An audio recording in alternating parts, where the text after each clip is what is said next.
নমস্কার, আমার নাম মেঘনা কারো। আজ আমার নিবেদন কবি গৌতম মণ্ডলের লেখা বসন্ত উৎসব কবিতাটি পাঠ করে শোনাচ্ছি।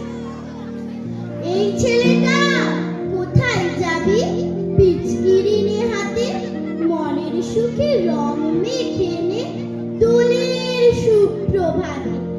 দেখ যে দেখ আলোর আকাশ, রঙিন কেমন সাজ, ভোরের পাখি বলছে ডেকে দোল উৎসব আজ।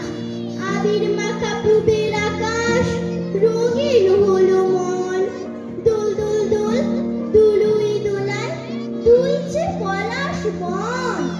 ছুট ছুট ছুট গায়ের পথে, নাচ না দুখানা পায়, বলবি হেঁকে ফুলদার ফুল, রং মাখবো গায়। কাঠ বিড়ালে মুচকি হেসে বলবে কাছে এসে, রং দিবি না খোকা বাবু একটু ভালোবেসে।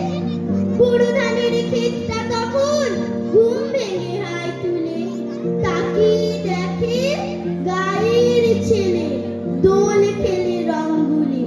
পথের ধারে পাট ফুলেরা বলছে বলা বলি, দোল এসেছে মাখবো আবির, আজ আমাদের হোলি।